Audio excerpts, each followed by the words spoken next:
बहुत दूर एक मुल्क में एक बादशाह रहता था। उसकी सिर्फ एक ही बेटी थी जो बेहद खूबसूरत मगर बहुत ज्यादा जिद्दी और सरकश थी। बहुत से शहजादे इससे शादी करना चाहते थे, मगर शहजादी हर एक को साफ इनकार कर देती थी। एक दिन बादशाह तंग आकर बोला, आखिर तुम किससे शादी करोगी? शहजादी ने जवाब दिया, मैं उसी आदमी से शादी करूंगी जो ईद की सुबह मेरे लिए मीठी, खुशबूदार और ताजा नाशपाती ले आए। उसी मुल्क में एक नेक दिल बूढ़ा रहता था जिसके 3 बेटे थे। सबसे बड़ा मौची था, दूसरा दर्जी और सबसे छोटा लड़का बावर्ची खाने में बर्तन मांजता था। वो सब सादा जिंदगी गुजार रहे थे। ईद की रात बूढ़ा आदमी एक जंगल से गुजर रहा था कि उसने एक दरख्त पर 3 खूबसूरत नाशपातियां देखी। वो मीठी, नरम, खुशबूदार और बिल्कुल ताजा थीं। बूढ़े ने हैरत से वो तीनों नाशपातियां तोड़ लें और घर ले आया। घर आकर उसने अपने बड़े बेटे को एक नाशपाती दी और कहा, ईद का जोड़ा पहनो और ये नाशपाती शहजादी के पास ले जाओ। बड़ा बेटा खुशी से तैयार हुआ और टोकरी संभाल कर रवाना हो गया। रास्ते में जंगल में एक अजीब बूढ़ा आदमी मिला और पूछा, टोकरी में क्या है? बड़े बेटे ने बदतमीजी से जवाब दिया और आगे बढ़ गया। महल पहुंचने पर जब शहजादी ने टोकरी खोली तो नाशपाती गिलसड़ चुकी थी और बादशाह ने गुस्से में उसे सजा दिलवाई। अब बूढ़े ने दूसरी नाशपाती अपने मंझले बेटे को दी। वो भी रवाना हुआ, मगर रास्ते में उसने भी इसी बूढ़े से बदतमीजी की। महल पहुंचने पर उसकी नाशपाती भी बदबूदार और सुड़ी हुई निकली और उसे भी सजा मिली। अब तीसरी नाशपाती सबसे छोटे बेटे को दी गई। रास्ते में उसे भी वही अजीब बूढ़ा मिला।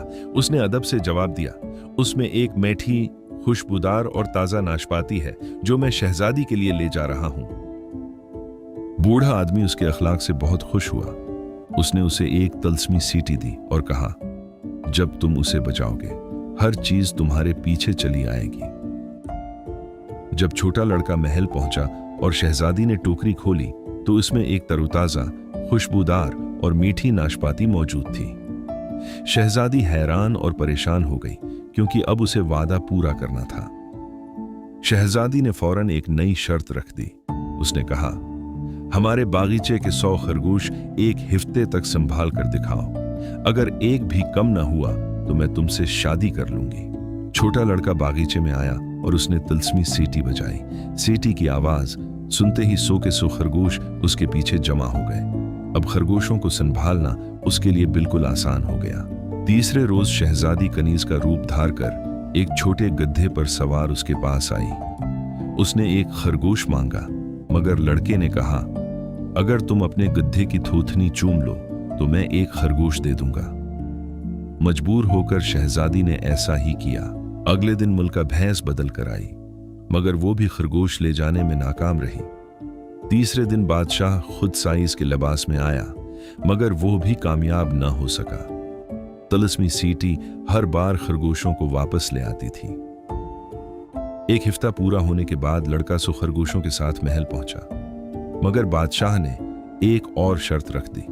तब एक जादुई मदद से लड़के ने सच्चाई से भरी 3 बोरियां लाकर शहजादी, मुल्का और बादशाह की सारी चालें सबके सामने बयान कर दी। आखिरकार बादशाह ने हार मान ली और शहजादी की शादी इसी नेक, होशियार और दियानतदार लड़के से हो गई। शादी के बाद शहजादी को एहसास हुआ कि असली खूबसूरती इंसान के दिल, अक्ल और अखलाक में होती है।